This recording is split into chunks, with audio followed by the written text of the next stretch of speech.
What's happening, guys? Dave the Film Junkie here. Welcome to Batman the Fan-imated stream, episode 12. We're on episode 12. And of course, I'm here with my co-host, Scott! So never forget when it comes to the Batman stream. I know, right? You never streams. For some reason, I keep forgetting on the vodka streams, not on the Batman streams. What's going on? How you doing?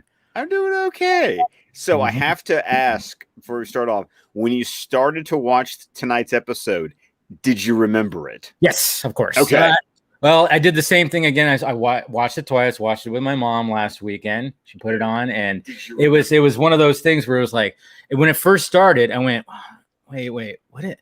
Okay. And then of course, when things happen, I was like, it just all started just rolling back. So yeah, it was one of those two. And then I'm like, oh yeah, this really is a good episode. Speaking of mom, hi mom. Hi mom. How's it going, guys? We got David here. We got Fear Jason, of course. We got Mr. Northman. Jose is here. We got Bat City stuff. Don't you hate it when you drink soda and instead of burping, you fart instead of, and it burns? Interesting. Okay. I can't say I've ever experienced that personally, but it would suck. I agree. That does sound like it would definitely suck. And of course, we have Mr. Eric here. It's a good way to start right there. Thank you, Bat City stuff.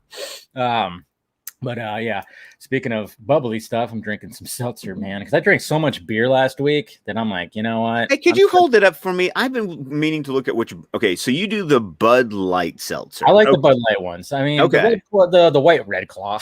I'm jumping episodes here. I'm about to say, it says, hold your horses, man. Yeah, we'll be there in like a month. We'll get there. No, but yeah, there's like the White Claws. They're all right, and then various different ones. But for some reason, I seem to dig the Bud Light ones, and it's dangerous though. Dangerous because they're refreshing, and especially on a hot day. I mean, it was like 101 today, and I went and got a pizza earlier, and it's just like it's grueling out there. And I'm like, you know what? I'm not going to do beer. I'm going to do some good old seltzers. But yeah, not too bad. Cool. I've been meaning to ask because I keep on going down the liquor aisle, and I keep on looking at the seltzers. I'm just like, which one is it? Which?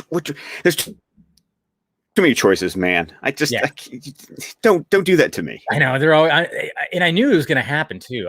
Like as soon as I heard about these coming out, and then I tried them and went, "Oh, that's dangerous," because they're not sweet.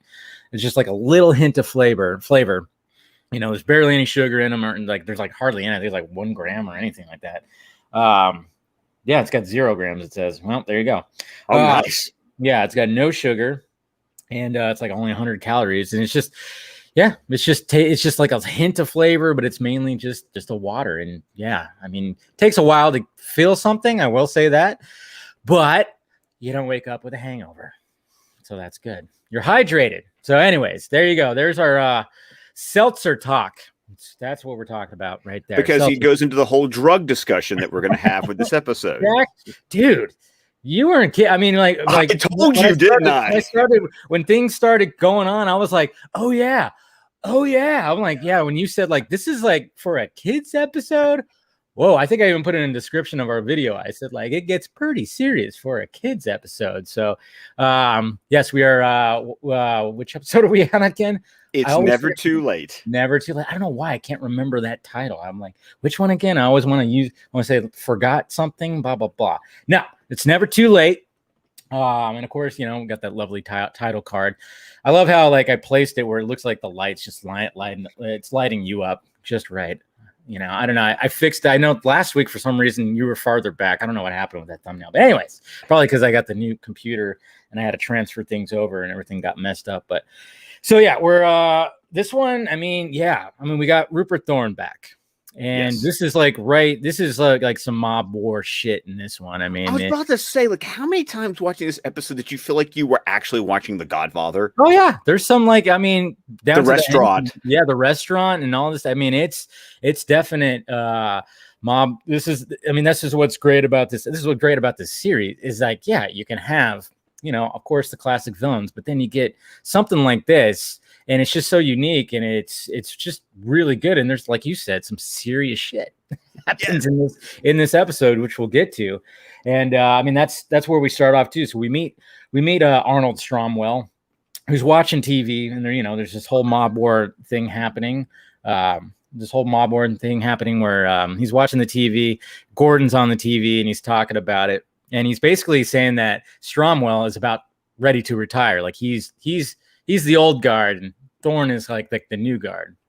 I know, and I love it. It's like, thank you, exposition. Like, yeah, that's helpful exposition to the audience. But I think it's interesting that Stromwell's a character that literally his first appearance is technically his way out the door. Yeah, true. Like now, he'll come back later because he's related to a very important character. Right, later on. Yeah, okay. Yeah, do you remember? No, I don't remember. Do you want me to tell you? Yeah, just say it. He's Tony Zuko's uncle. Ah, okay. All right. I was like, wait a minute. Yeah. Again, it's all back in there, and you just gotta hit the button. So what's always funny, and like, you know, and just like in cliche, you know, you got the mob boss and he's getting upset. And of course, like one of the henchmen has to like kiss his ass. You look great on TV, boss. You know, it's always like that. You look great, boss, or something like that. And he's always like, shut up, you know, or something. And then of course, he smashes the remote, and then we find out that Stromwell's son is missing. We don't know where he's at, and he suspects it's, of course, Rupert Thorne, which why wouldn't you, when that's like your rivalry, why wouldn't you think it's that guy, especially after hearing, you know, the exposition that Gordon gave, saying like, oh, yeah, you're out the door, and Rupert Thorne is going to try to push you out the door. Maybe he'll kidnap your son. I know, and I think it's interesting that, once again, for a kid's show, they're going kind of intricate. I mean, it's like, we're not talking, you know, it's like gang warfare, but on a mob level, which just feels different, like, because it's organized crime. And I don't think as a kid watching this episode when I was 10, I really understood what everyone was talking about. Like, this is one of those episodes that really didn't click with me until I was like in my 20s and I was doing a rewatch and I went, oh, this is what this episode's about. Yeah. I mean, I think, you know, there's when we get to the flashback parts, I mean, it does show Arnie, you know, Stromwell as a kid. Maybe they were trying to, I don't know if they were trying to, hey, well, let's show the kids thing. But then it's like, you know, that's going to be one of the clips that that I'm going to play that, you know, hopefully YouTube doesn't block. Jeez. Yeah. The past two episodes, I don't know if it's just because it was those, but I mean, it comes back, but it's just like, what the heck? But you know, I like it. I like it being part of the show where we can actually do commentary on a clip. But anyway, so then once again, we're commenting it, like, and that's what it it always clears, you know, and that's what's so stupid about it is like, it's like they just got to YouTube fix your shit. Anyway, so then we cut to Thorne eating at Pete's, you know.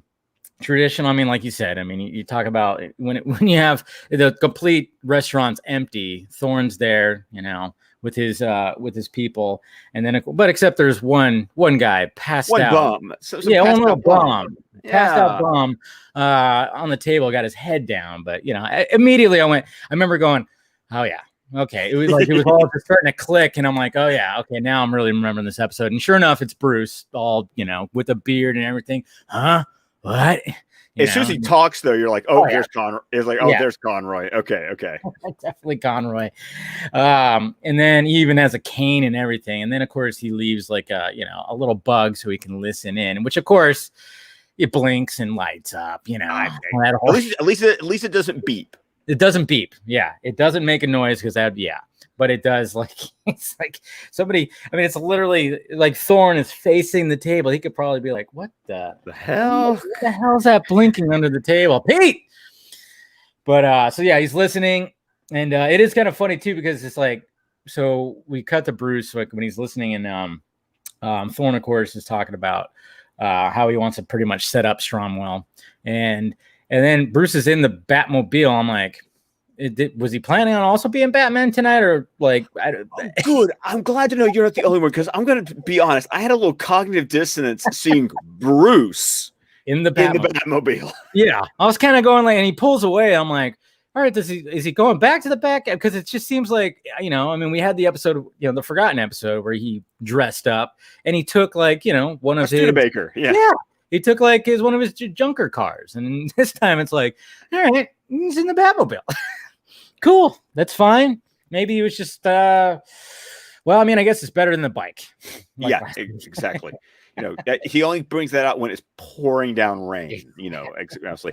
I like this element also because once again, remember in the movies, one of the biggest complaints that a lot of Batman fans have is how we haven't gotten the detective Batman in the movies.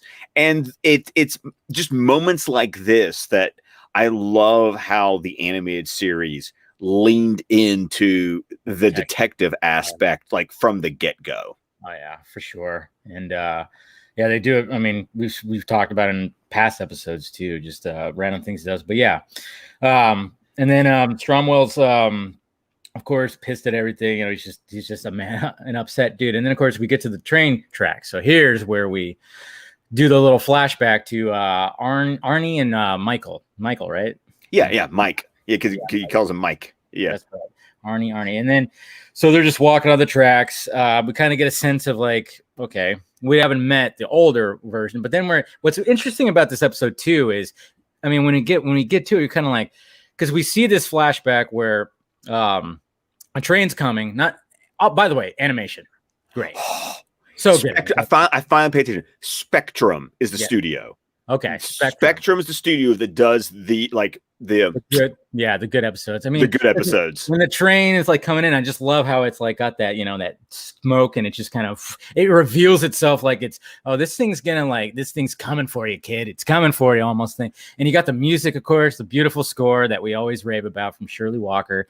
And Arnie's foot is caught in the track, and then he gets it out, and then he's on the other side of the tracks. Another train coming. Watch out, Arnie. It's a little suspenseful. Yeah. And I love the way, once again, dealing with how mature the writing is in this episode.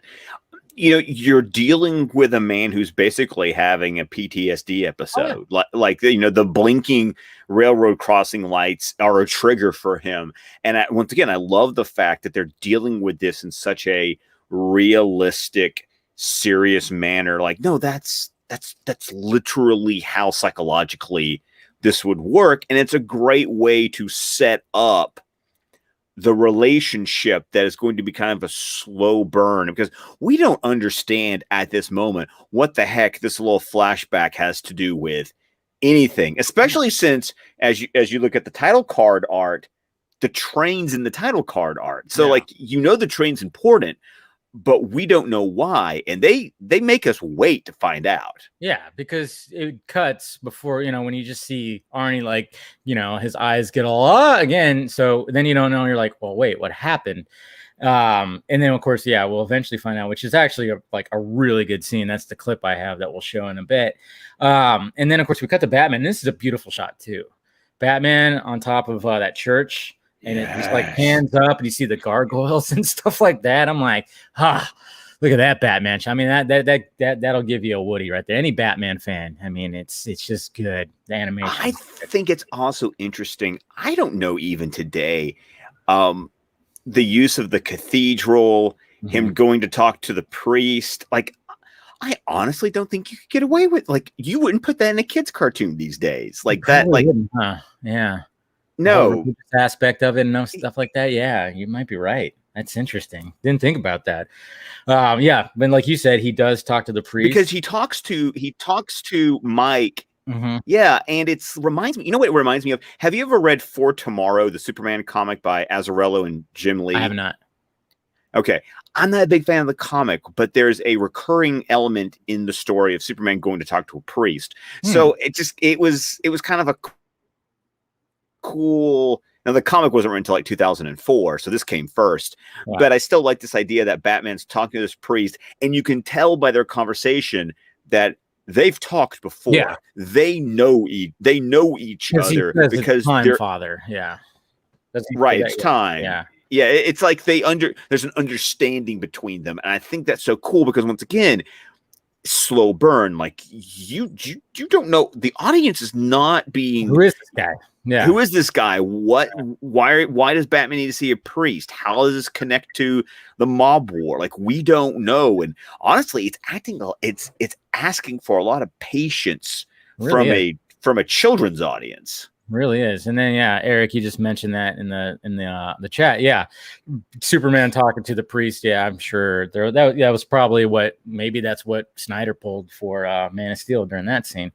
So he tells him, and then of course Michael, the priest, he's just like Arnie, and he goes, that's a soul that he wishes that he didn't have to save or something. He says something like that to the lines. I wish it was a soul I wish I could give up on. I'll give up on. There was, yes, because I mean, and then you're like kind of going, huh, okay. And then maybe, I mean, obviously, as kids, we're not going to make the correlation. Oh, that's the kid. But I mean, watching it now, you kind of go, okay, yeah. I mean, you kind of go, but then at the same time, you still don't know what happened in that flashback. And even when we do see it, which we'll get to, you almost think like, did one of them, did the other kid die? Maybe. I know, right? Yeah. Like, it's pretty serious. And then, all right. So then, that's where are we at here? We're back at, approaches the father. And then, of course, we're back at Pete's with Thorne. Stromwell shows up. And then and then Thorne basically says, like, hey, let's talk man to man. Okay, let's get the henchman dudes out of here. One of the voices Bullock's voice. I think one of them is actually, I think it's one of Stromwell's men. When I think I heard it, I was like, that sounds kind of like Bullock's voice. I'm gonna be honest, I was watching it I had to watch on my phone today. So I wasn't able to like sit down and like, if I had my iPad or if I had my TV, but I was literally like doing this, like trying to watch the episode today. So maybe I squatted a voice, I'm pretty sure, because, with this scene gets intense because once everybody leaves, and then Thorne is just trying, he's being Thorne, but he's got that smirk on his face, that Thorne smirk. Yes. Get out. Yeah. So it's like, how do you even trust this guy, Well, that's the thing. Stromwell doesn't. He honestly doesn't, because he immediately, of course, like throws him up against the bar, and he's like, he's accusing him of his son. And it's kind of interesting because Thorne genuinely is like, dude, I have no idea what you're talking about. And he goes like, I never bring family into this and shit like that. I mess with family, It's like, whoa, Thorne has morals. Look at that, ladies and gentlemen. He actually has some limits on some of the corrupt shit that he does. So, I mean, I guess that's nice. But yeah, so he does. So that's all happening. And then, Stromwell calms down, sits down, and then Thorne and Pete, I guess that's Pete. That's Pete, right? Yeah. They leave, but then I'm automatically Stromwell just like knows something is up, because I think even Thorne gives that smile again. It's like and then he locks the door, lights go out, and Batman piece of crap. Yeah. It's funny, when I watched this with my mom, she was like, why would Pete blow up his restaurant? I'm like, he probably got paid off big time by Thorne. This is just the whole front. Don't even money talks. You blow up your restaurant, okay, screw it. And he's probably going to collect some insurance money for all we know. Oh yeah, he's gonna make bank on all of this, And once again, it's like, why would he blow up his restaurant? Well, are you gonna say no to Rupert Thorne? Exactly. I'm not. It's like, and I'm sure, like on the other side of town, they've already probably got Pete's, original Pete's or something like Pete's Best or something. They'll have like the second version of it. He's probably franchised, so I think he'll be all right. So yeah, that happens. It blows up, but of course, Batman saves his ass. This is when the goons are outside, and I'm pretty sure one of them is whoever voices Bullock. It sounded like him. Of course, they're gonna get out of there. I love this shot of like Batman kicks the back door open. It's got Stromwell over his shoulders, and then he grappling hooks, and it's pretty dramatic, and I like it. And then just as he leaves, you just get that explosion doorway. Yeah. That shot's great, because when they used to do the weekday release of it originally, and then they would do like the Gotham Gazette, like next time on Batman the Animated Series, that was one of the shots from the because it's like it's the only way they make. I remember they advertised this episode. They made this episode look way more exciting than it actually is. And I don't mean that as a criticism of the episode, but there's a whole lot of talking and not a lot of action in this episode. It really isn't. It really isn't. I mean, again, like you said, this is the first time we're seeing this character, and he's on his way out. Not to mention he's got this PTSD thing that's going on when he comes across railroad tracks. So there's a lot of layers to this character, that we're getting for the first time we're seeing him, which is what's great about what's the episode about the whole series. All right, so yeah, they get out, and then of course people are rounding, looking at the fire and stuff, and then there's that one guy who spots Batman basically being a superhuman. Yeah. Dude, it was Batman. He had this guy saved his butt, and he came out of the building like a bat out of Hades. Like, no, you can't say bat out of hell. Yeah, we had to say bat out of Hades. Even when they're on the rooftop with Stromwell, and he's like, "What are you doing here? Saving your hide." It's like, it's a good. I love how he says it though. I mean, Conroy's voice just sounds really cool right there when he just saving your hide. Well, it's because he's doing it in that like, I am just cool as an ice cube. Pretty much. It's like I am the GD Batman. It's like very much so. Very much so. And then what I was talking about, how like we're seeing kind of Batman being superhuman again, because he's jumping rooftops with Stromwell on his shoulders, and did that whole thing where he jumps down and goes on that little flag post and leaps off. Like, he even does a flip. I was like, oh, look at that. Look at that little flip. Stromwell's gonna throw up. Oh, I just love the fact that he's holding Stromwell, a grown-ass man, by one arm. Like he's I'm like, dude, that I fling my kids around like that. He's a grown man. Hey, man, it's Batman. Like I said, we keep talking about strong legs. I guess strong grip. He's just got that strong, like that iron lock that he can just do with his arm too, I guess. And then what's another funny moment too is like when they're on top of the roof. Is like he gets like the rope and he like clings on like that little post and ties it really like nice and tight. And then they propel down, and then what does he do? Dink.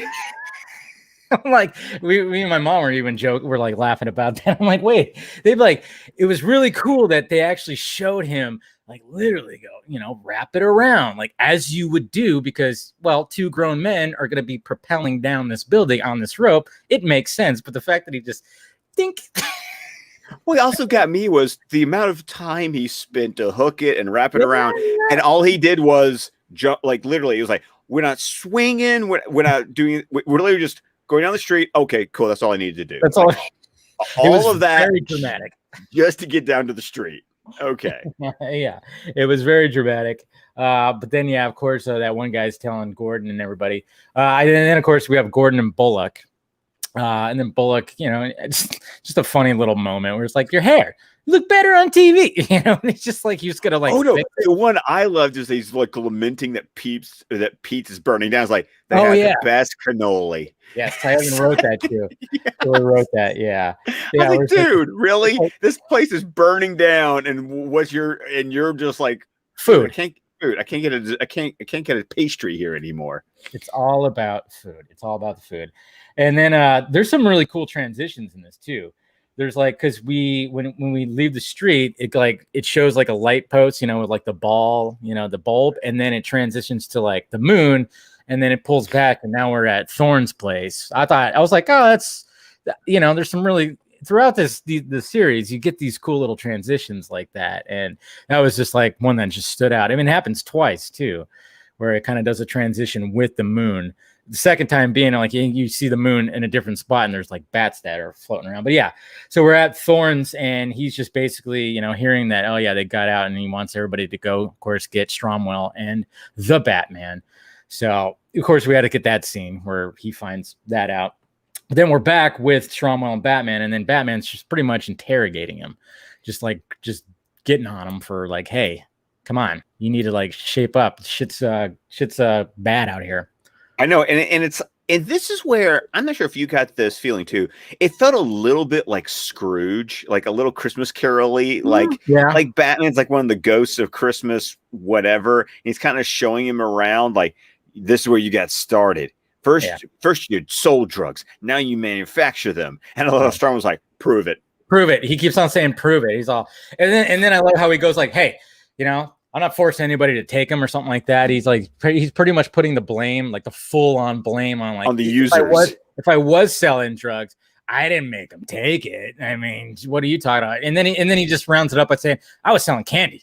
It's like, oh, you're just selling candy, huh? Interesting. Interesting. But yeah, they show up to a drug rehab center, and this is where it gets pretty damn serious. I mean, yeah, I was like, because as the episode was going, and then when I saw the outside and they were going in, I was like, oh yeah, because this is where his son is. His son was not, of course, kidnapped or anything. He's not being held hostage. He is strung out. I mean, it's eye-opening for Stromwell because he's selling the drugs that his son took, and he's all strung out in bed, and he's going through, and he's detoxing by probably going like cold turkey. Like I think about that scene. Did you remember the movie Ray with Jamie Foxx as Ray Charles? I think about that montage where he's like, he goes cold turkey off of the heroin, and he's just like just your body's just sick. And then of course Stromwell's ex-wife is there, so there's another layer. Like, he had a wife who left him because of what he was doing, which then, of course, for me, the Godfather connections, it's like Diane Keaton as Kay, with Michael. What are you doing, Michael? It's just this, once again, the maturity in this episode. And as a kid, I got like none of this. You're like, when is Batman going to kick somebody in the head? But you're watching it now, and I'm like, damn, it's some serious. Yeah, like I said, there's just another layer that got added to it, is that his marriage fell apart. So then you're kind of like, and then even thinking, you're like, yeah, this guy does need a priest. I mean, he needs somebody to intervene because shit is not going well at all. And so then after all that, let's see. We're at the drug rehab, and then Batman tells Stromwell to stop selling, basically the close up shop and all that stuff. And then they're back at Stromwell's office, and he's going to give him like the records, give Batman the records to be basically take to the cops. But, as Batman's looking at them, they were dummy books, he says. And then of course Stromwell pulls a rifle off the wall. It's like, Batman, don't turn your back on the mob boss. Yeah. Who comes up with a bolt action, like, hunting rifle? Hey, whatever works. I know. I thought it was interesting, though. Did you that when we go to his office is at the train yard? Yeah, I thought that was really interesting. Do you have like a flashback every time a train goes by, or what happens with that? It's got to be. That's interesting. I just thought that was an interesting location to put it. It's almost, once we find out what actually happens in the flashback, I almost wonder if it's like some sort of like psychological imprinting. Like, this is where everything kind of went south. Yeah. So this is where I'm going to kind of, I'm going to reclaim this for my operation. I don't know, but I just think it's interesting that Stromwell's like, I'll get my kid out. I'll make sure he's getting the good stuff. You think that drug rehab center isn't doing the job, Stromwell? I mean, it kind of shows the ego in the guy. Like, it's like, hey, I know what's best for him. I know this. I know that. I'm going to handle it. With everything that's been happening with him, it's like him trying to be like, hey, I'm going to take hold of, like, I'm pretty much, he's trying to get back to where he's like the guy, I guess you could say. Well, he's losing his top dog spot. I mean, even Gordon at the beginning of the episode is like, oh no, Thorne's going to win this mob war. Stromwell's on his way out. And all Stromwell sees is an entire life, an entire career, like marriage failed. Son, he just discovered, is addicted to the very drugs he's been selling. And this, it's so weird to think of Rupert Thorne as being the young whippersnapper because he looks like he looks so old. I was like, which one? When he was saying like one of them's on the way out, like, wait, which one is he talking about? Because Thorne ain't he knows spring chicken. I know, right? I was like, but whatever. I mean, I guess maybe Stromwell's probably in his 60s, maybe Thorne's in his 50s, who knows? But then tear gas comes flying through the window, of course, as it does. It's just funny because so you would think maybe you would just like, hey, just pop in and start firing off. Maybe you guys should do that. Pop in quietly, start firing off. No, we got to do the tear gas. Of course. I also not to challenge the logic of Batman the Animated Series, but they're throwing in tear gas. Batman puts on a rebreather. It's tear gas. I didn't even think about that. but headcanon, he's wearing the cowl. He's got he's got the white eye, so he's got like lenses. Like I'm sure there's some. I can headcanon this away, but I really do think you're putting on a rebreather for tear gas. It's in the name. Bats. Come on. But yeah, we won't dwell on that too much because I didn't even think about that. But yeah, you're right. I'm like, oh yeah, it was. I mean, good thing you had the mask, but still, you're gonna have some watery eyes there, Batman. So that's happening, and then Batman just throws a chair out the window, and I love like how it almost hits Thorne and all his dudes. I don't know. I chuckled on that part for some reason. It's just because he just throws the chair out, and they're like, ah, like it's just a funny moment to me. I don't know, but so then of course Thorne's men go up into the office, and it's always one at a time, right? Yes, it's always one at a time. It was one at a time in Forgotten, when they were in the, why are you going to a dark building with Batman? I mean, yeah. You see some tear gas is going to do anything for Batman? I mean, it's not. But then there's a really cool moment because he he gets the first guy. I think his name is like Stash or something like that. Yeah, it is Stash, yeah. Yeah, the other guy comes in, he's like Stash, and then like through the shadows, he's like moving up a little bit, but it's Batman holding him, a knocked out, guy, and then he just kind of throws him at him. And I was like, that was a cool little shot right there. I thought that was cool. So then we're getting some action finally, But like I said, we're not complaining about that because, again, the elements of the story, the drama in this story is what's driving it. I mean, they could have went the whole time without, Batman punching somebody or kicking somebody. But you can't have an episode without that. I mean, and because while Batman's doing all the punching, Stromwell decides to make a run for it. And it's like, that's where he runs. You son of a... Yeah. Batman's trying to save your ass, and you make a run for it. Yeah, and then you run down the railroad tracks. It's like, wait a minute, bud. I mean, and it's funny too because when you see that, you're like, okay, you're like, well, you know where this is going, which is where it should go because then it's gonna reach the part of like where finally Stromwell is gonna like see the light, literally, I guess you could say. But they run over, they chase him down the railroad tracks, and this is where Michael ends up coming in, and this is where first off we have Stromwell who can't stay on his feet. He keeps tripping. He trips in front of Michael, and then they have like a conversation, and Michael's just trying to like talk to him, and then of course Stromwell trips again, and then we get the flashback, the full-on flashback, where we get to see the whole thing, and this is the clip that I have right here. It's very well done. It's just like the music, everything of this clip. It's just really good. Oh, you know what? I did that thing where I did not share the audio. I had it prepared too, and I didn't have it. And that's just funny. All right, here we go. So here we go. I love how ripped up his suit is too. Like, oh yeah, perfectly ripped on the shoulders and stuff. Yeah. There they are with suspenders. Take some. No, you stole that candy, Arnie. I like how this part, like, it gives us an earlier part of the flashback we didn't see before. Yeah, and then he says like he's gonna own this town, which, well, he did live up to it, I guess you could say. But yeah, here comes the train. That beautiful, like I just like it right there with the score, and it's so cool. It's just so beautiful. Get off!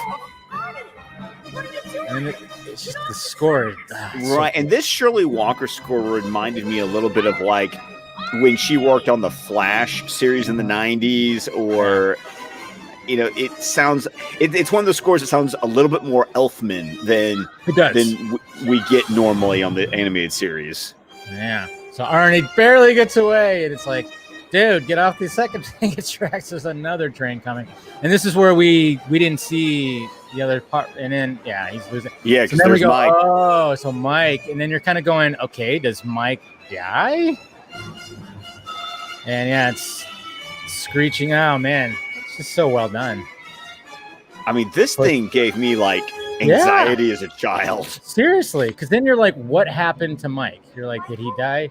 And then you're realizing, oh yeah, wait, he's the priest. He's the priest, right? Yeah, he's the priest, and then he makes the joke that knock on wood, and he knocks on his leg, so he lost a leg. So we're dealing with mob bosses we're dealing with a son that is having withdrawals from drugs, and then we had a kid who lost a leg in this to a train accident. Yes. I mean, yeah, it gets really serious. Well, and really we're kind does. of talking about a heavy theme of like salvation and redemption. Like, totally. I mean, you literally have it's a priest. You literally have a priest saying, it's pretty on the nose. It's very on the nose. Yeah. And I love it because Batman brought him in this weird way that I don't think a lot of people give credit to the Batman from the animated series, how it's not always about punching the bad guys. Batman in this interpretation sees when someone can be saved, when someone is redeemable. Yeah, he wants the records because that way they can take down Stromwell's entire operation, which I think is important because if they take down Stromwell's operation, Thorne can't amalgamate it and make his operation even bigger. It's like if Thorne wants to go in there, he's going to have to now work completely from scratch. He can't just basically inherit what Stromwell has already, like the infrastructure that Stromwell already has in place. Yeah, it totally, it's just going to mess everything up. And then we find out that, because we didn't know this either, that Michael is actually his little brother. Yes. Yeah, that was like a nice little, oh, geez, this episode just keeps on giving, because we were just thinking maybe they're just buddies or something like that. And then all of a sudden it's like, oh yeah, we find out that.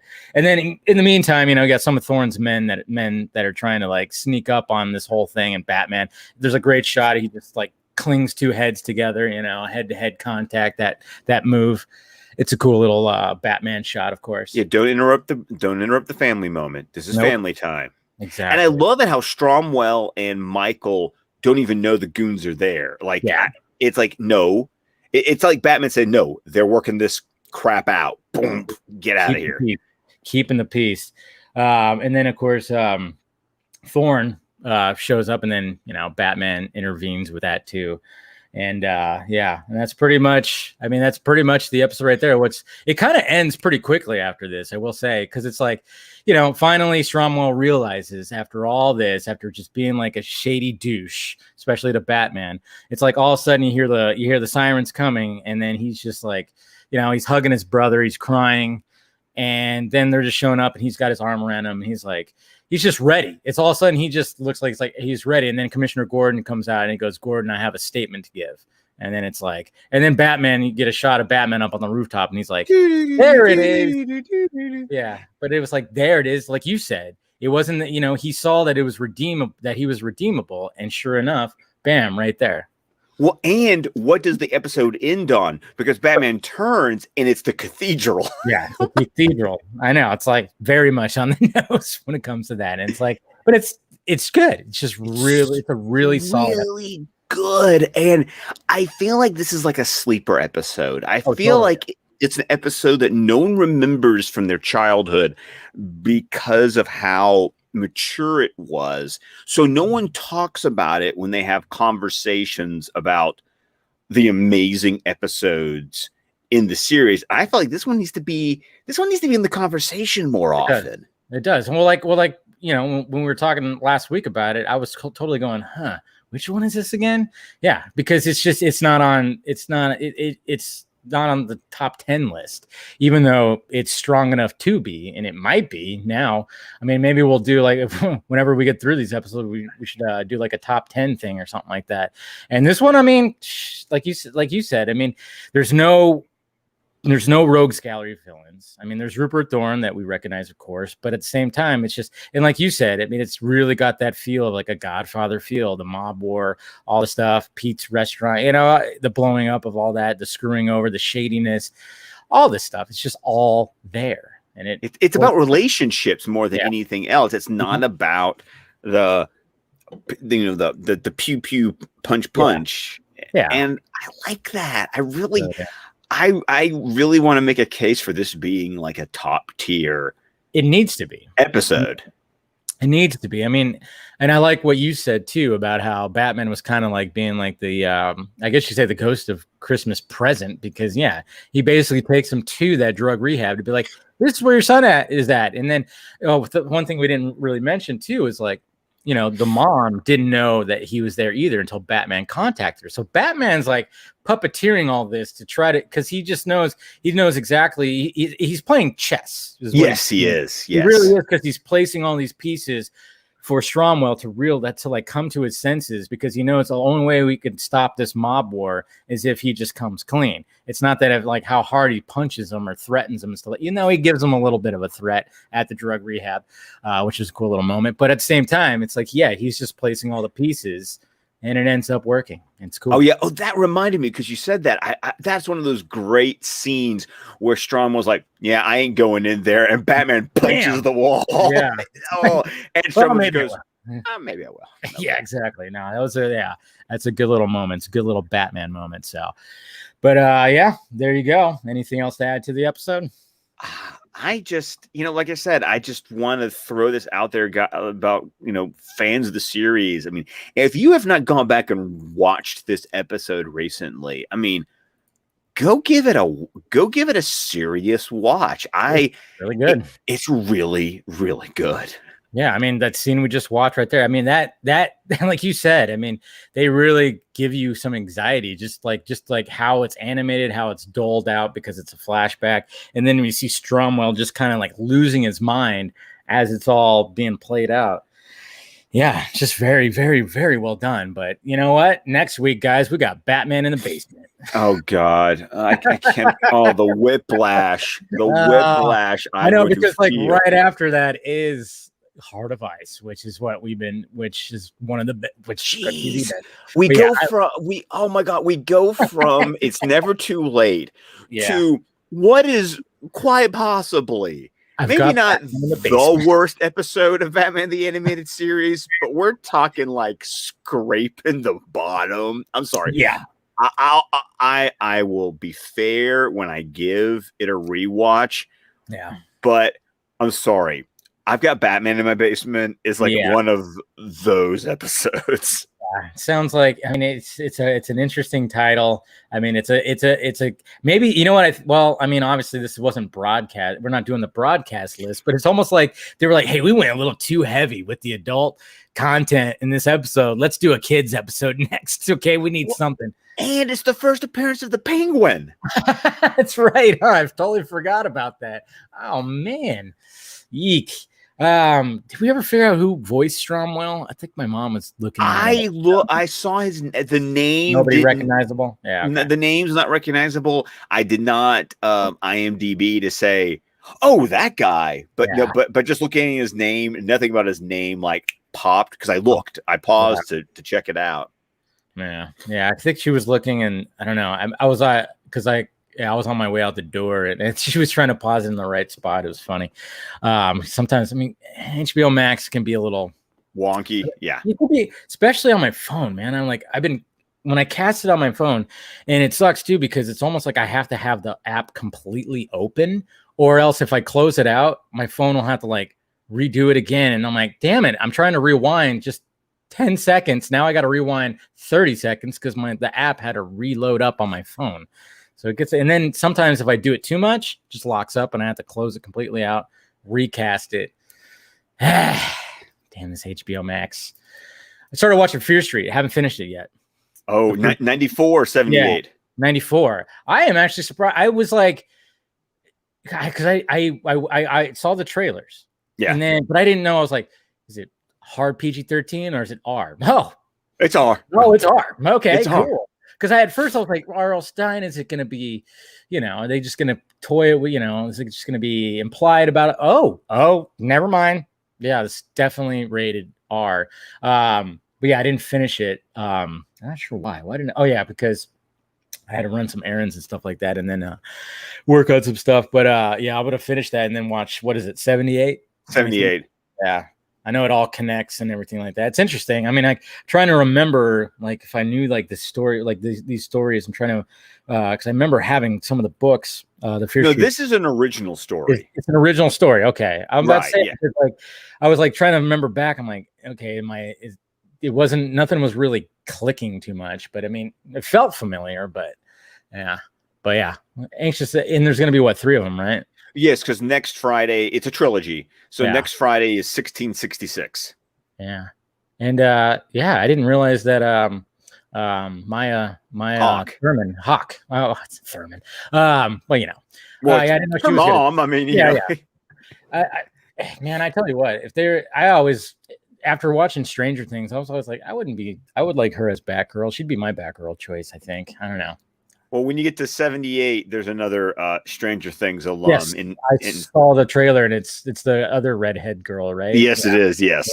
Yeah, I saw that. So yeah, it makes sense. Why not use? I mean, it's Netflix, right? So, all right, guys. So that one, it's never too late. It's never too late, guys. You could see the light. You could stop being a mob boss, and take down your organizations because it's hurting people. Don't sell that candy like that. But yeah, like I said, it's a really great episode.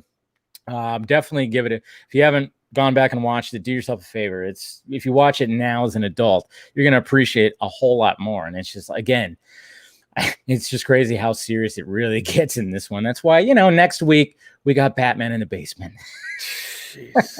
Yeah. I'm going to need a drink next week, yeah. I think. Yeah. I concur. So anyways, guys, go ahead, Scott. Well, of course, you can find me on Twitter at ScottDC27. You can find my podcast, the DC Film Squadcast, wherever podcasts can be found. We're also on Vero, Facebook, YouTube, and the entire network of shows at squadcastmedia.com. I'm here every Saturday with this goofball talking about Batman, the animated series. And of course, coming soon, I will be back on the Wonder Meg YouTube channel talking Dune chapter by chapter. There it is. All right, guys. And make sure you hit that thumbs up before you leave. Hit that notification bell. If you want to become a member, hit that join button. And then, of course, we got the Patreon as well. And in about, I don't know, half hour, a little less, going to be doing the Patreon stream. So that'll be cool to talk to those guys. I haven't talked to them in a little over a month. So if you want to partake in that, go ahead and join the Patreon. And then, of course, merchandise down below. All right, guys. Same bat time, same bat channel should be next week, and we will talk to you later.